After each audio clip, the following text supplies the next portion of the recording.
Welcome, everybody, to Ridiculously Raw, the most must-see show on YouTube today. Hello, friends. You're Ridiculously Over Good Brother Anthony Florio here. Joined, as always, by good old MF Michael Fletcher, the Phenom Michael Bullock. Unfortunately, the Twisted Angel D.D. Woodson will not be joining us this evening, so the three of us will be running the show. Gentlemen, I'm hoping we can get this done as quickly as we can. I know we have a lot to say about a lot of things, but let's try to get this show, done as quickly as we can, because we all have a very busy day tomorrow. Nobody more so than I do. So with all that being said, let's just jump right into it. Monday Night Raw, live tonight from Albany, New York, the Times Union Center. And we started it off with our brand new Mr. Money in the Bank, Brock Lesnar, and his advocate, Paul Heyman. And MF's worst fear came true. I mean, because of the new wildcard rule, they threatened the fact that, Lesnar could not necessarily go after Rollins. He could also go after Kofi Kingston as well. And that's basically what happened. And then Seth and Kofi came out, and that was that. So very strong segment to open the show. I'm not a fan of Lesnar's surprise win, but then again, who is? But they played it perfectly by teasing that he could cash in on either champion here tonight. Heyman's mic work was money as always, and I like that both babyface champions stepped up and encouraged Lesnar to cash in. So it was still a nice hook for the remainder of the show. So nothing really to say here. So let's just give it to good old MF Michael Fletcher, and MF, try to be as brief as you can.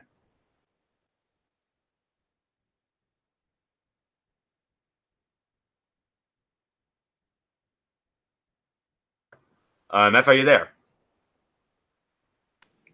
Fletch? I don't know. Okay. Sorry, guys. I was a little busy. What were we talking about? The opening segment, which was Brock Lesnar and Paul Heyman. Interrupted by Seth Rollins and Kofi Kingston. And Kofi.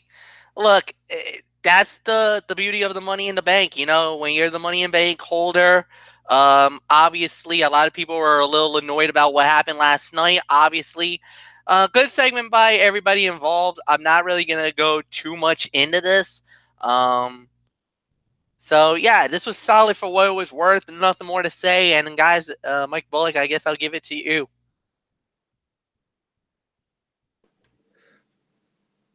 Yeah, I thought this was a strong segment to start off the show. I mean, Heyman was basically boasting and bragging about what Brock Lesnar did and threatening to go after either the Universal or WWE champion. And then basically, I mean, both of them come out and confront him. So, yeah, there's really nothing more to say. Let's just move on, Florio. And, of course, what's Monday Night Raw without cutouts? Of course, we have Braun Strowman and Sami Zayn. Braun Strowman wins the match in 45 seconds. I'm not even going to bother with that. Charlie Caruso in the ring for an interview with Lars Sullivan. I don't know why. You could have had Cola Graves in there, but no, you had to stick my angel in there. But nonetheless, before Sullivan even had a chance to utter a word, the Lucha House Party show up, and then, of course, well, Sullivan laid them all out again. So what else is new? Now we're going to have something interesting here. Cesaro against Ricochet. Cesaro with a new entrance theme and a new video. Very nice. Cesaro went up against Ricochet, and Cesaro picks up the win, 6 minutes and 50 seconds. MF may have been a little short, but it was still a solid match between two good workers. At least 2.5 to 3 stars. I'll give you the benefit of the doubt on that one. Good solid fight. Nothing really more to say. I don't know. I'm a little torn if I'm really gonna like Cesaro's new music, But obviously with everything going on with him and Sheamus, and with rumors about Sheamus possibly not coming back to WWE, that he might be forced to retire.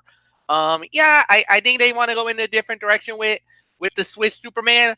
Hopefully it works out. We'll just have to wait and see. So nothing more to say. And Mike Bullock, it's yours.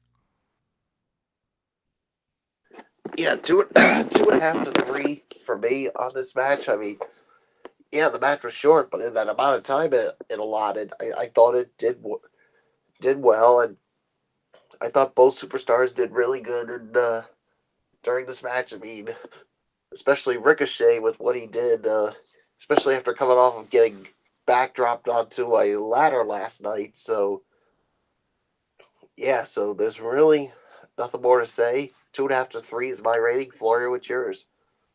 2.5 to 3. Good match and a nice win for Cesaro. Meanwhile, Ricochet had the out for losing the match due to the injuries.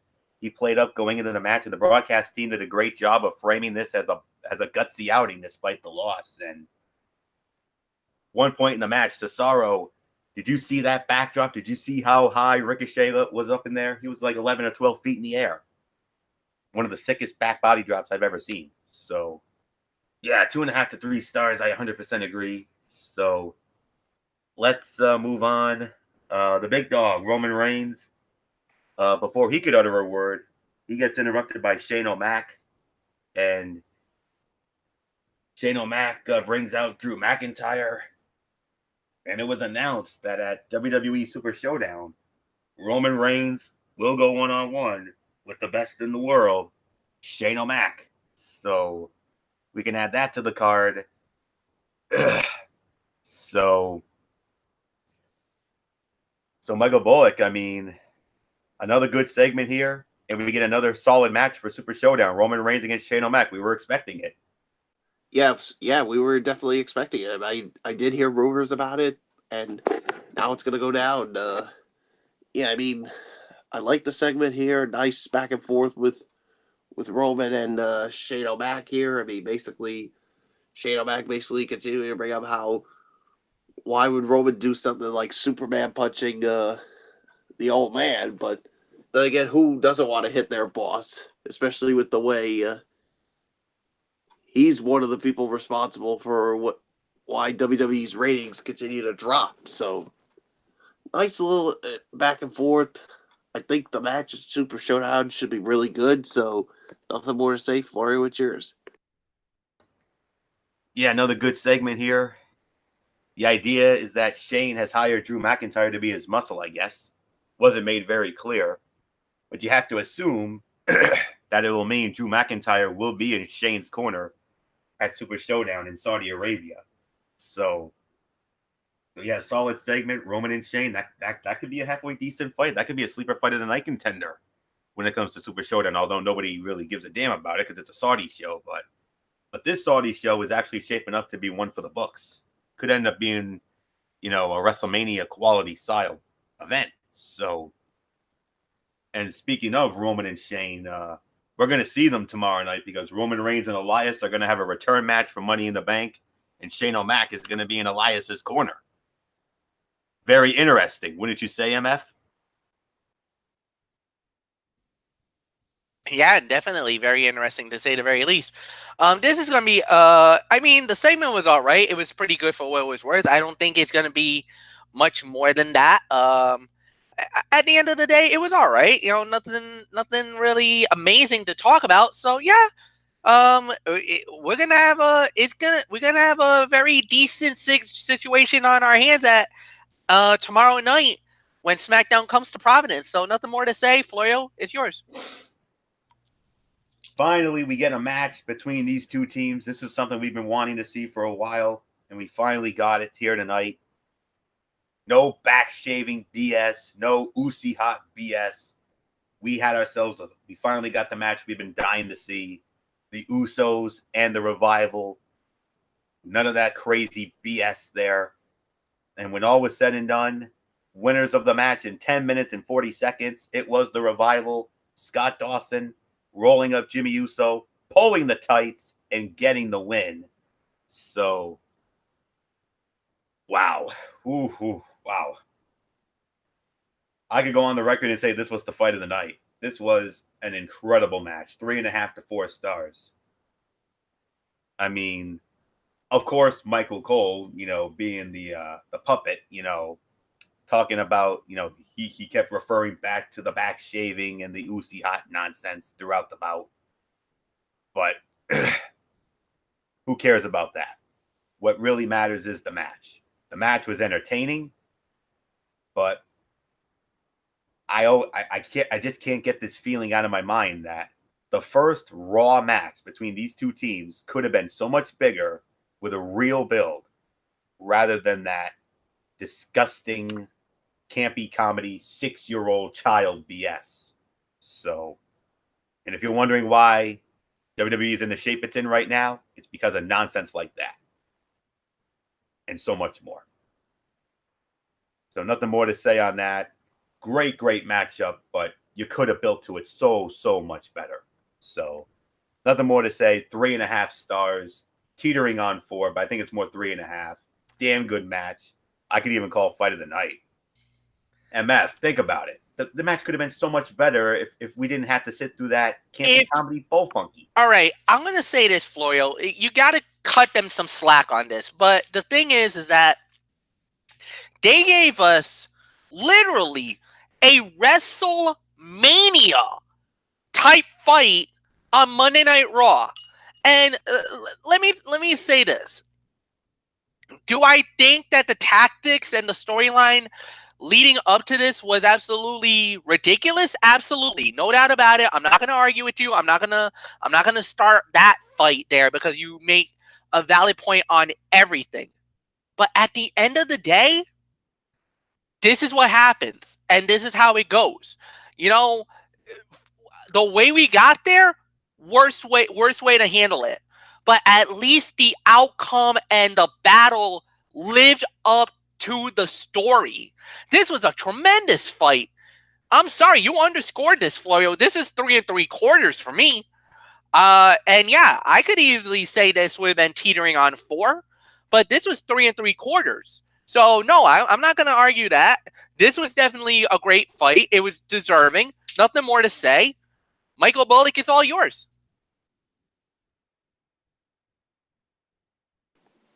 Yeah, I'll say 3 3/4 as well. I mean, yeah. Say what you want about those tactics that we seen. I mean, it was at the point of go away, but the thing is, the match itself, I thought it was really good. It was enjoyable. Great work by both men, and I think this continues the feud. I mean, especially after the way the Revival won this match. So, yeah, there's really nothing more to say. Let's just move on, Florio. And we have our vintage 2-for-1 deal. Usually we get it at the start of the show, but we actually got it in the middle of the show here. Excuse me. It was a moment of bliss. Alexa Bliss, along with her newfound friend, Nikki Cross. The guest was Becky Lynch, who, of course, we all know no longer Becky 2 belts, but she's Becky 1 belt now. She is the Raw Women's Champion and now officially exclusive to Monday Night Raw. Hallelujah. And then from there, interruptions galore. First, we had the Iconics, the Women's Tag Team Champions. And then we had Lacey Evans, who was responsible for Becky dropping the SmackDown Women's Championship and all that craziness that we'll get into tomorrow night when we go to the show. But it ended up leading into a 6-woman tag team matchup. Lacey Evans and the Iconics squaring off against, how's this for a team? Becky Lynch, Nikki Cross, and Alexa Bliss. Winners of the match, 5 minutes and 45 seconds. It was the face team. It was Becky Lynch, Nikki Cross, and Alexa Bliss. And Becky Lynch, a leg drop from the second rope on the Femme Fatale, Billie Kay, and gets the 1-2-3. So, yeah. So, how do we go about this? Segment was so, but it was interesting, to say the very least. As far as the match goes, 2 1/4, 2.5. It was fun. Lacey Evans taunted Becky Lynch and avoided her wrath by walking out. Alexa Bliss was fun as she stood at ringside the entire time and then celebrated the win. I'm enjoying the dynamic so far between Alexa and Nikki Cross, and I'm very intrigued to see where it goes going forward. So that's really really all I can say there. I don't know. I don't know if I went out of order here. I don't know if it was supposed to be MF here. I'm so scatterbrained right now, especially with all the stuff that went down tonight. So if I was out of turn, I apologize. So segment fine, solid moment of bliss.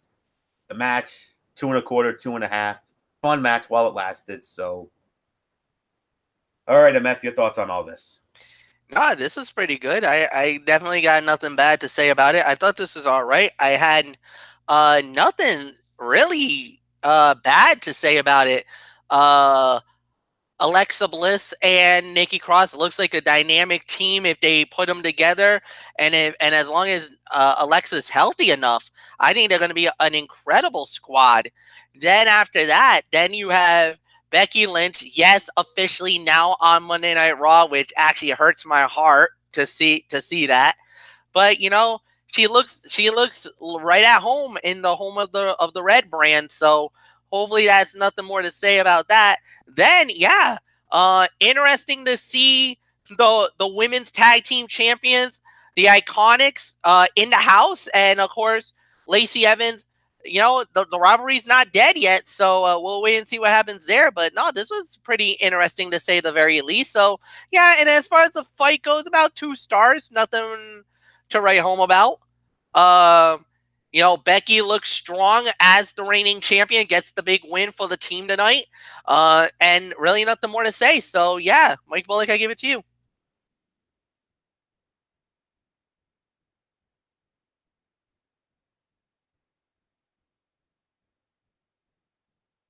Bullock, are you there? Oh, what are we talking about? Moment of Bliss and the 6-woman tag. Oh, yeah, I thought it was a fine segment. As far as the tag goes, what did you give it? 2 1/4, 2.5. Yeah, I think 2 1/4, 2.5 is the correct rating for this match. I mean, nice work by all the ladies. I mean, yeah, there's really nothing more to say. Let's just move on. All right. Last night, as you all know, Brock Lesnar winning the Money in the Bank, the men's Money in the Bank ladder match, was the uproar, outrage moment of the night. We were hoping we wouldn't have another one. Well, unfortunately, we did. Hall of Famer Mick Foley, hardcore legend. Got nothing but respect for you, brother. We love and appreciate everything you've done for the business. You gave us so many great memories in your career. It was announced that he was going to introduce a new championship. Reports ran rampant on dirt sheets saying that they were going to bring back the Hardcore Championship. Another report suggested maybe a Legends Championship, and that the match between The Undertaker and Bill Goldberg in Saudi Arabia would be for that supposed Legends Championship. Neither. Mick Foley introduces the brand new WWE 24/7 Championship. It's basically like the Hardcore title, only you could definitely say it's a PG version of the Hardcore Championship. And Derek Ferreira absolutely lost his mind again. A complete effing joke. Irrelevant. You think we need this effing title on this show? Write better effing shows and make the championships you have now important. You have 11 of them. This company is absolutely clueless. Those the words from our Imperial Grand Poobah, Derek Ferreira. But MF, I noticed you commented in on Facebook, and are you actually defending this title? I am defending this title, and here's the reason why I'm defending this. This is a nod to the Attitude Era of WWE. The 24/7 belt was created for the fact that this gives the mid-card guys, the 205 Live guys, the UK guys, and the NXT guys, the people that fall by the wayside, an opportunity to get this championship belt. And plus, on top of that, this belt is going to be defended on all WWE programming. SmackDown Live, NXT, NXT UK, 205. This belt is now exclusive to every platform on WWE. This is like the Crash Holly type rule back in the day, which, if you remember, back in the day, we did not mind that. So I don't understand. Okay, if you're going to bash the belt, go right ahead. The belt looks ugly. It is one of the most ugliest titles I've ever seen in my life. I am not going to defend it. I am not.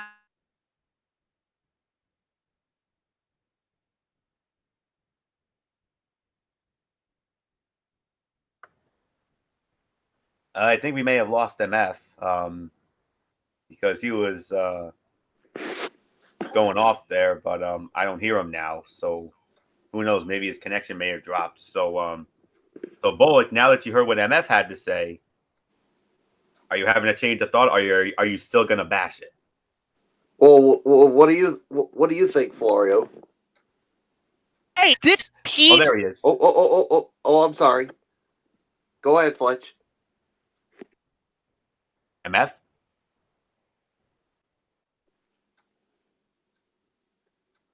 I thought we had him back.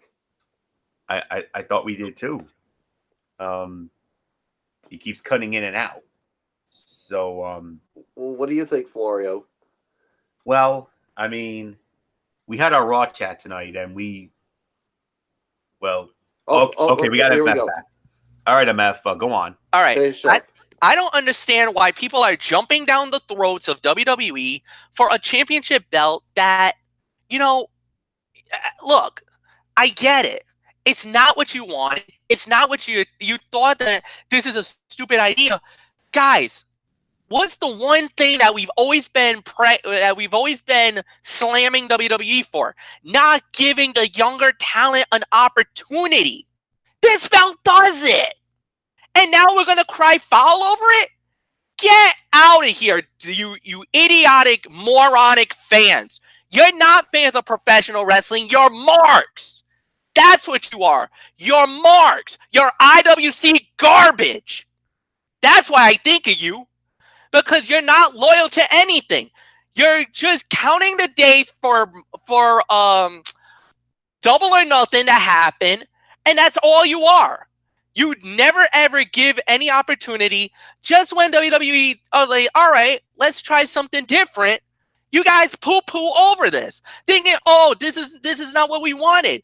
You guys have been pushing for years for so many different innovative things, for so many different avenues, and yet they bring a new belt, a belt that was somewhat close to the hardcore title, but even though we couldn't bring hardcore because of the fact that it's a PG rated show, all right, so they bring literally a 24/7 hardcore aspect, and now you're crying foul over this? You're the ones that wanted something a la a hardcore division title.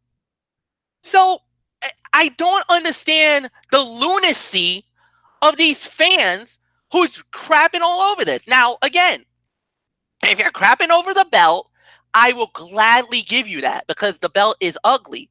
But if you hate the concept or the idea or anything else, or just what, you want that mid-card to get buried? Get out of here. I'm done. Bullet, go. All right. Well, Florio, what was it you were gonna like that you asked me at the beginning? Well, we had our Raw chat tonight, and we were in that majority that was slamming. We were poo-pooing all over it. We admit it. We'll admit it. But after what MF just said, he makes some very valid and great points. He really does. So Bullock, I think we're gonna have to take back everything we said during our Raw chat and my sarcastic laughter. Yeah, I think we're gonna. Fletch does make some valid points here that he just made. I mean, we were originally poo-pooing all over it, but now after what Fletch just said, I 100% agree with everything that he just said. I mean, it's about giving like that mid-level talent a chance. I mean, yeah, that title looks ugly. I'll give him that. But I mean, guys, a chance to at least get their hands on some kind of a title. And I think this does it. I mean, yeah, I'm with the majority here. I'm with Fletch on this one. I mean, I don't understand why the IWC is jumping all over this one, especially Derek Ferrera. Now I wish I hadn't commented on it and saying it's effing ridiculous, but now I'm gonna say it's not effing ridiculous, and I'm pretty sure Derek Ferrera is gonna stand by everything that he said. So, and I know Michael Fletch is probably gonna bash Derek Ferrera for that, and you know what? I'll say it too. The thing is that Derek Ferrera is entitled to his opinion just as much as I'm entitled to mine. And you guys can say whatever you want to say. And, you know, at first, I was thinking about it the same way. When I heard about the concept, when I heard the title, the way I heard it at the beginning, I was the same way. I was ripping it. I was like, what the hell is this? But was look at the guys who were getting the belts. Look at the guys who were owning the titles. Like, you know, Titus O'Neil, Bobby Roode, R-Truth. Then I'm thinking, wait a minute. This is a title for the mid-card guys. This is a title that this could be like the Crash Holly type thing. I'm like, this could actually work. And then think about this. This belt is coming to SmackDown Live tomorrow. How many title changes could we see on that show? We could see a whole bunch of them probably tomorrow night. So for me, I actually like this idea because you don't know what we're going to get. It really opens the door for chaos to run amok. So for me, that's why I'm actually praising this, because of the fact that it has a feel of the old school hardcore 24/7 element, but it's actually not. It's a pure just one-on-one or whatever. This is like the Brawl for All, and I love the way how Foley did it. He's like, well, this belt's here. Whoever wants it, come and get it, and just let the mayhem begin. I like it. I'm sorry. If I'm in the minority about loving this belt, then fine. I'll more than gladly be in the minority on it. Well, I like it too, and I actually do. Now that you made some valid points, but I just think there's some like Derek Ferrera. Like no matter how you say it, he's probably doesn't care. He's probably still gonna bash the belt. So. You know what, Derek Ferrera? If you don't like it, why don't you just go stick with All Elite Wrestling and just watch that instead of WWE anymore, since you like to continue to poo-poo all over it. So, yeah. To you, Derek Ferrera, and to anybody in the IWC that wants to poo-poo all over this, get out. You make some great points, but let's move on, guys. Maybe we'll see some more tomorrow. You never know. We'll see. Did you get a quick point in, Florio? I don't even care right now. Let's just move on, guys. Time constraints. Drew McIntyre squaring off against The Miz. Drew McIntyre wins the match, 13 minutes and 10 seconds. Michael Bullock, you get a quick thought in. I'll give it about 3 stars. I think it was a good match. I mean, the Shane O'Mac interference, I think, took a little bit away from it. So, yeah, nothing more for me to say. For what's yours? Yeah, Shane O'Mac interference was predictable. I still have a tough time seeing babyface Miz as a realistic threat when he's in the ring with someone like Drew McIntyre. And I'm one of those guys who love them as a heel, honestly. But that said, they worked hard. They had a solid match, and I agree about 3.25 for that. So nothing more to say. MF, your thoughts on McIntyre and Miz? 3 stars, good match, solid fight. Nothing more to say, guys. Move on. Yes, move on indeed. And well, as far as the 24/7 championship goes, Titus O'Neil, the inaugural winner, and then moments later he dropped it to Robert Roode, and then Robert Roode dropped it to R-Truth. So going into tomorrow night, R-Truth is the 24/7 champion. Main event time: Universal Champion Seth Rollins and WWE Champion Kofi Kingston against Bobby Lashley and Baron Corbin. No disqualification tag team match. Winners of the match in 10.5 minutes: Seth Rollins and Kofi Kingston. Kofi Kingston with a Trouble in Paradise on Baron Corbin. Solid main event. 3 stars. I'm very surprised to see Corbin lose, if only because he's advertised for a future Universal title match with Seth Rollins.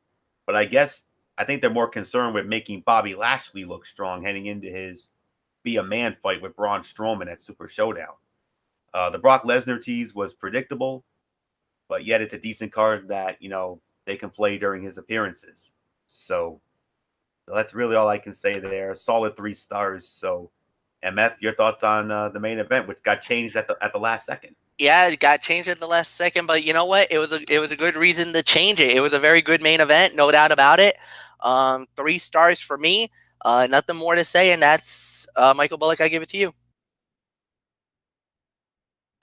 Yeah, I'll give 3 stars as well. I mean, I thought it was a good main event. The no disqualification ruling made it a little bit better. So, and the Brock Lesnar tease, I mean, really made sense. So, yeah, nothing more to say. Let's get on to our overall review. Overall review, MF, you started off.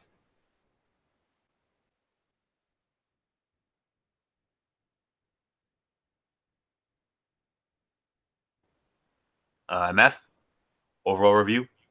Yeah, don't worry. Sorry, I'm gonna give this a 6.5 to 7 out of 10. I thought this was a pretty good show. I really got nothing else to say, so go ahead, Michael Bullock. It's yours. That's 6.5 to 7. Yeah, 6.5 to 7 for me. So, yeah, nothing more to say. Florio, go. 6.5 to 7, absolutely. We basically got into everything. So let's quickly get into the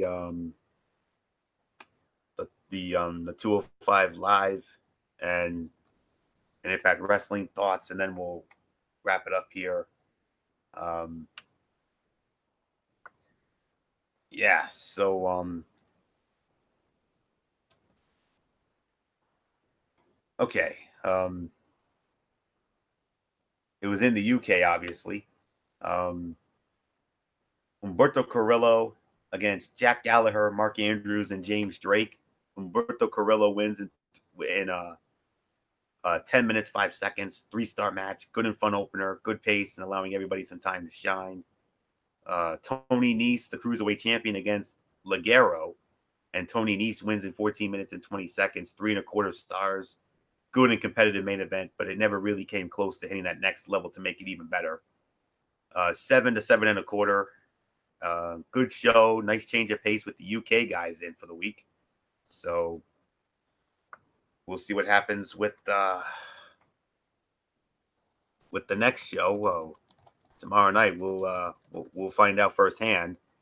We'll see if see what happens with that. We're gonna be free swinging it, so wouldn't have it any other way.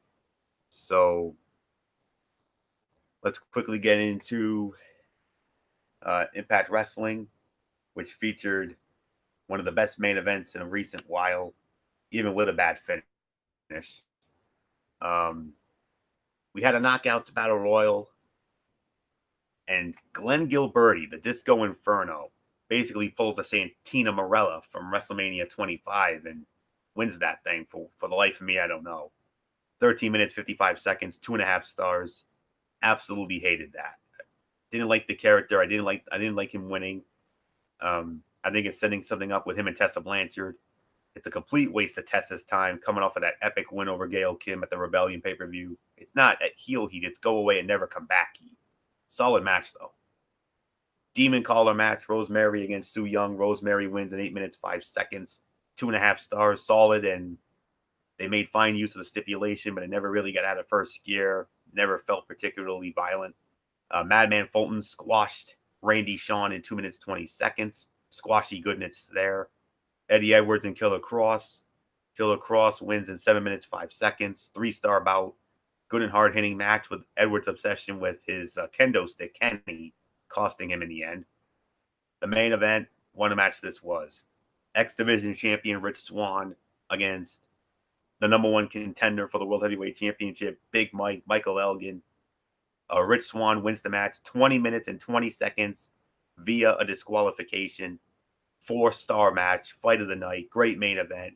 They got a ton of time to work. They not only played the size and style differences well, but they also delivered in front of a hot crowd in Philly. Elgin looked dominating as the top contender, and the finish protected Rich Swann well. Solid 7 out of 10 for this. Impact was a good show. It set up matches for this upcoming show. They keep doing well with that, and they also delivered an incredible main event, one of the better ones I've seen in quite some time. I mean, the last couple of main events have been just amazing. So we're just going to park that there and quickly set the table for this week's show. And okay, here we go. Sami Callihan will go up against Falaba. Sami Callihan versus Falaba. Taya Valkyrie and Madison Rayne for the Knockouts Championship. World Tag Team Championships on the line. LAX against the North. Ethan Page and Josh Alexander. Disco Inferno, Glenn Gilberti against Ashley Vox. Desmond Xavier in a 4-way match against Ace Austin, Petey Williams, and Rohit Raju. And in the main event, Rob Van Dam going up against Tommy Dreamer. Old school ECW style bout. So that's it. So, of course, tomorrow night we will not have the Cerebral Smack Talk for a very good reason, MF. Gee, I wonder what that reason could be. Why are we on Wednesday night again this week? I wonder. Well, this time, guys, Anthony Florio, myself, and Mike Bullock, and a good friend of ours is going to SmackDown Live. We got the tickets a few days ago, so about a couple of weeks ago, we got ourselves the tickets, and we are set to go. So yeah, tomorrow we're going for that show. Wednesday night we'll have the up close and personal, vivid and uncensored thoughts of the show. Get ready, guys. Normally the shows are almost amazing when they're live. So wherever we see live against TV, it's always a lot more better feeling sentiment wise. So we'll go from there. There's really nothing more to say, guys. So Wednesday night, 10 p.m. is the Cerebral Smack Talk. Until then, have a good night, everybody. Anthony, you know what to do. Take it home.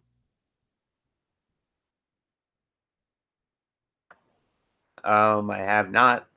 I haven't really looked into if there is a docket for Strictly Sports. I don't know if there is or not. I haven't seen it yet. Maybe he hasn't. Or well, I don't know. Well, okay, yep, yeah, I don't see it either. So we're gonna get in touch with Derek, and as soon as we have anything, we'll be sure to pass it on to you. Obviously, if not tonight, then we'll hopefully have it for Wednesday night, and MF can maybe set the table, or I'll set the table, or something like that. So we'll keep an eye out for it. But that's it. So until Wednesday night for the Cerebral Smack Talk, it is your ridiculously over good brother Anthony Floyer here for good old MF Michael Fletcher, for the Phenom Michael Bullock. and in spirit, the Twist Angels, Edie Woodson, and Derek Ferrer. You know the routine, everybody. Thumbs up. Talk to you later. Yeah. Throw it up Fortune 4 style. Bye for now, my friends. God bless. Be good to each other. Have a blessed couple of days. And until Wednesday night for the Cerebral Smack Talk, you've been watching Ridiculously Raw right here on the Zone 25 on YouTube.com. And remember, no matter what anyone tells you, wrestling is indeed actually real. For everybody who's been a part of this one, for now, and they fly you so long. Bye, everybody. Bye.